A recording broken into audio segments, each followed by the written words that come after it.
एक गुरु का एक नया नया शिष्य बना था। उस युवा शिष्य के मन में बहुत सारे प्रश्न थे जिन्हें वह गुरु से पूछ लेना चाहता था। एक दिन वह गुरु के पास आया और उनसे कहा, गुरुदेव, मैंने देखा है पहले लोग आपस में बहुत प्रेम करते हैं, फिर धीरे धीरे उनके बीच मतभेद होने लगते हैं। मतभेद झगड़ों में बदल जाते हैं और वो एक दूसरे को भला बुरा कहने लगते हैं। फिर रिश्ते टूट जाते हैं और प्रेम नफरत में बदल जाता है। गुरुदेव, आखिर ऐसा क्यों होता है कि जहां प्रेम था अब उसकी जगह नफरत ने ले ली?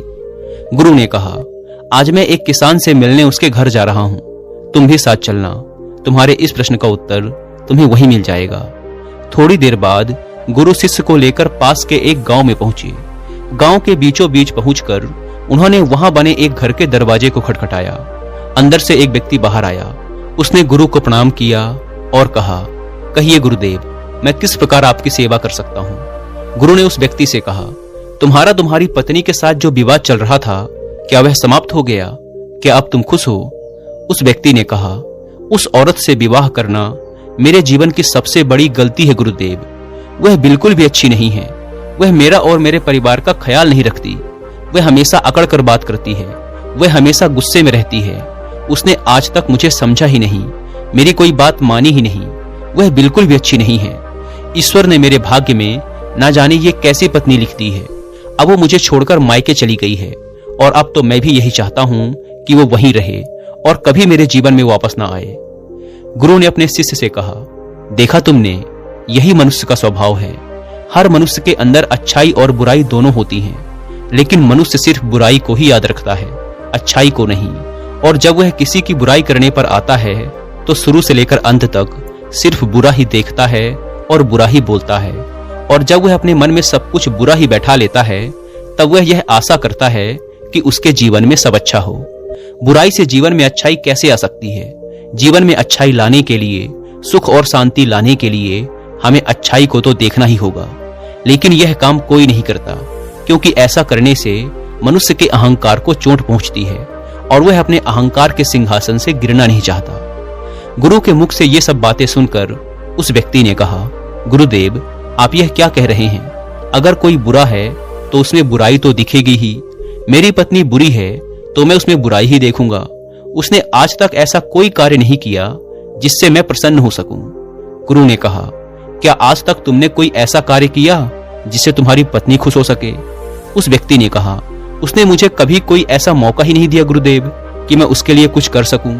गुरु ने कहा, चलो तुम कुछ देर के लिए ये सारी बुराइयां छोड़ दो, अपनी पत्नी की कमियां भूल जाओ, अपनी पत्नी की कोई एक अच्छाई याद करो और मुझे बताओ। उस व्यक्ति ने कहा, एक बार मेरी माँ बहुत बीमार पड़ गई थी, तब उसने उनकी बहुत सेवा की थी। उन दिनों उसने रात दिन का भी ध्यान नहीं रखा था। गुरु ने कहा, क्या इसके अलावा तुम्हें अपनी पत्नी की कोई और अच्छाई याद आ रही है?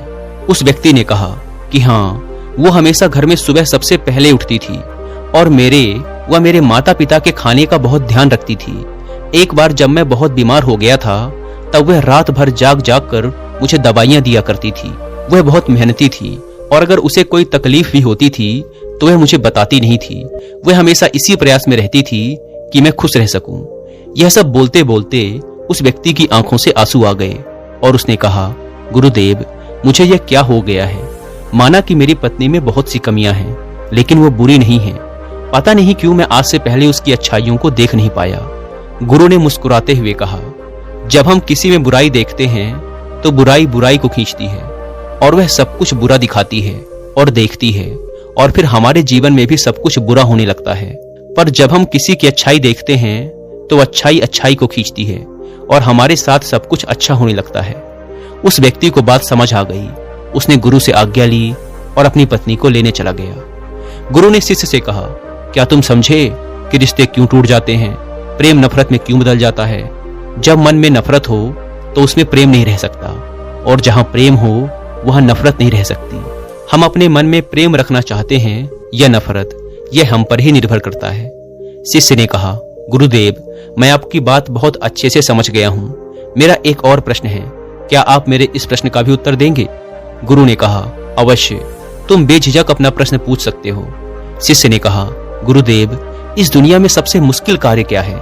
गुरु ने कहा, इस दुनिया का सबसे मुश्किल कार्य एकांतवास में रहना है। शिष्य ने कहा, इसमें मुश्किल जैसा क्या है, एकांत में तो कोई भी रह सकता है। यह सुन गुरु मुस्कुराए और बोले, अगर यह कार्य तुम्हें इतना आसान लगता है तो क्या तुम 30 दिनों के लिए एकांतवास में रह सकते हो? तुम्हें 30 दिन के लिए कहीं नहीं जाना, एक गुफा में रहना है। तुम बाहर किसी भी व्यक्ति से संपर्क नहीं करोगे, ना ही गुफा के अंदर किसी भी प्रकार के कार्य में व्यस्त रहोगे, सिर्फ शांत और मौन रहोगे। क्या तुम ये कर सकोगे? शिष्य ने कहा, लेकिन गुरुदेव, ये एकांतवास में रहकर क्या होगा, इससे क्या मिलेगा?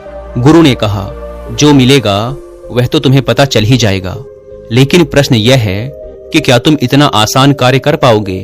शिष्य तैयार हो गया। गुरु अपने शिष्य को एक गुफा में ले गए और वहां उन्होंने उसके 30 दिन के खाने पीने का इंतजाम कर दिया और कहा, गुफा का द्वार खुला है, जब तुम्हें लगे कि तुमसे यह नहीं हो रहा तो तुम बाहर आ सकते हो। शिष्य गुफा के अंदर प्रवेश कर गया।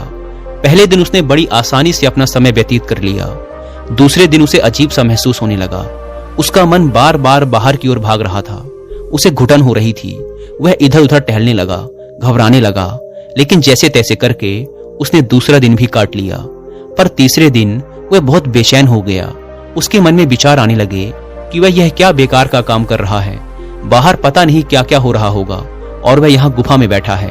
वह तीसरे दिन ही गुफा से बाहर आ गया और गुरु के पास पहुंचा। शिष्य को देखते ही गुरु मुस्कुराए और बोले, मैं तुम्हारा ही इंतजार कर रहा था। 30 दिन एकांत में रहने की बात हुई थी, तुम तो 3 दिन में ही बाहर आ गए। शिष्य ने कहा, पता नहीं गुरुदेव, पर मैं अंदर से बहुत अधिक बेचैन हो रहा था। बस बार बार बाहर जाने का मन कर रहा था। इन 3 दिनों में मैं एकांत भी नहीं साध पाया। मन में बहुत सारे विचार, भावनाएं, कल्पनाएं और बहुत कुछ चल रहा था। कोई मुझे जबरदस्ती बाहर की ओर खींच रहा था। गुरु ने कहा, वह कोई और नहीं, तुम्हारा मन था। मन को एकांत पसंद ही नहीं है। वह हमेशा किसी दूसरे को ढूंढता रहता है, लेकिन जब उसे कोई दूसरा नहीं मिलता, कोई दूसरा दिखाई नहीं देता, तो वह बेचैन हो जाता है, क्योंकि उसका वजूद दूसरों से ही है। अगर दूसरे नहीं होंगे तो मन की शक्ति खत्म हो जाएगी और वह तुम पर से अपना नियंत्रण खोने लगेगा। इसीलिए वह जल्द से जल्द तुम्हें बाहर की ओर ले जाना चाहता था और तुम बाहर आ गए। शिष्य ने कहा, गुरुदेव, आप बिल्कुल ठीक कह रहे थे कि एकांतवास करना दुनिया का एक बहुत ही मुश्किल कार्य है। गुरु ने कहा, तुमने यह नहीं पूछा कि इस दुनिया का सबसे आसान कार्य क्या है? शिष्य ने कहा, गुरुदेव, मेरे मन में यह प्रश्न भी था, लेकिन मैं पूछ नहीं पाया। गुरु ने कहा, अगर इस दुनिया का सबसे मुश्किल कार्य एकांतवास है, तो इस दुनिया का सबसे आसान कार्य भी एकांतवास ही है। शिष्य ने कहा, आप ये कैसी विरोधाभासी बातें कर रहे हैं गुरुदेव, मैं कुछ समझ नहीं पा रहा। गुरु ने कहा, एकांतवास हमारा स्वभाव है, बस हम अपने स्वभाव से दूर हो गए हैं और मन के बनाए इस जाल में फंसकर हम हमेशा किसी दूसरे को ही ढूंढते रहते हैं और अपने एकांत को खो बैठते हैं। एकांत को साधना नहीं पड़ता, बल्कि वही हमारा स्वभाव है। शिष्य ने कहा, अगर एकांत हमारा स्वभाव है और यह इतना आसान है, तो मैं क्यों 3 दिन में ही उस गुफा से बाहर आ गया? क्यों मुझे वहां रहना इतना मुश्किल लगा? क्यों वहां मुझे घुटन हो रही थी? क्यों मैं इतना बेचैन हो गया? गुरु ने कहा, जब तक एकांत तुम्हारे अंदर से उत्पन्न नहीं होगा, तब तक चाहे तुम किसी गुफा में बंद करके ही क्यों न रखे जाओ, तुम एकांत में नहीं रहोगे। वहां भी तुम अपने आसपास भीड़ इकट्ठी कर लोगे और वह भीड़ तुम्हारे मन के भीतर होगी। इसके बाद गुरु शिष्य को एक नदी के पास ले गए और कहा, इस नदी पर बांध बांधना हो तो तुम्हें कितना समय लगेगा? क्या तुम उसे आज के आज बांध सकते हो? शिष्य ने कहा, नहीं गुरुदेव, भला एक दिन में यह कैसे संभव होगा? 2 दिन, 3 दिन या 4 दिन में भी नहीं होगा। इसमें तो बहुत समय लगेगा। पहले योजना बनानी होगी, फिर धीरे धीरे बांध की तैयारी होगी। आने वाली हर समस्या को देखा जाएगा और उससे निपटा जाएगा और धीरे धीरे समय के साथ बांध बनकर तैयार होगा। गुरु ने कहा, ठीक कहा तुमने, और बिल्कुल इसी तरह मन की नदी पर धीरे धीरे बांध बांधा जाता है। 1, 2, 3 या 4 दिन में नहीं, धीरे धीरे समय लगाकर यह किया जाता है। शिष्य ने कहा, गुरुदेव, आप जो मुझे समझाना चाह रहे हैं वह मैं अच्छे से समझ गया हूँ। मैं भी धीरे धीरे अपनी मन की नदी पर बांध बांधने की तैयारी करूंगा।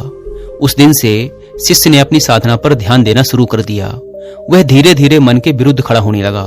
उसने छोटे छोटे संकल्प लेने शुरू किए। उसने बहुत सारे संकल्पों को पूरा किया और बहुत सारे संकल्प उसके अधूरे रह गए, जो बीच में ही टूट गए थे। पर हर बार वह और अधिक मजबूत होता चला गया। हर संकल्प पूरा होने के साथ उसका खुद पर नियंत्रण बढ़ता चला गया।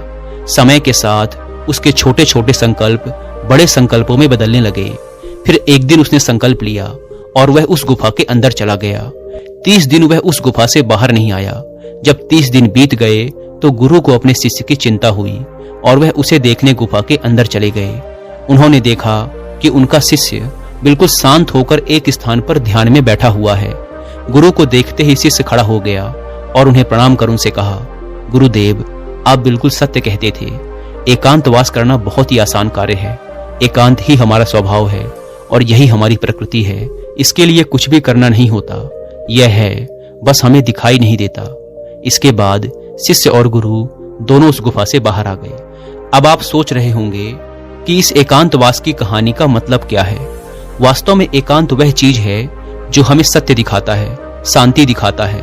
हम सब अपने जीवन में बहुत छोटी छोटी चीजों में उलझे रहते हैं जो असल में इतनी मामूली हैं कि उनके होने या ना होने से कोई फर्क नहीं पड़ता, पर हमने उनको इतना बड़ा बना लिया है कि वो हमारे जीवन में बहुत मायने रखती हैं और हमारा जीवन उनके चारों ओर घूमता रहता है और हम वहीं के वहीं भटकते रहते हैं। इस दुनिया में कोई भी नहीं बचा, चाहे कोई कितना ही बड़ा इंसान क्यों ना हो, कितनी भी अकड़ के साथ क्यों ना खड़ा हो, सब मिट्टी में मिल गए हैं। राजा हो, भिखारी हो, शक्तिशाली हो या कमजोर, साधु या सन्यासी, कोई भी हो, किसी की अकड़ बाकी नहीं रही। जिन छोटी छोटी चीजों के लिए आज हम इतना लड़ते झगड़ते रहते हैं, क्या करोगे इन सब चीजों का? कुछ पल ही लगते हैं शरीर को मिट्टी बंधने में और हम ऐसे लड़ रहे हैं जैसे कि हम हमेशा यही रहने वाले हैं। कुछ समय मिला है, बहुत कीमती है, उपयोग कर लो। कुछ सीख लो, कुछ जान लो, कुछ तो जीवन जी लो। सब कुछ जानते हुए भी हम कुछ नहीं जानते। बस यही हमारी विडंबना है और यही हमारी बेहोशी है और इसी से बाहर निकलने का नाम जागरण है और जागृति है और होश है और बुद्धत्व भी है।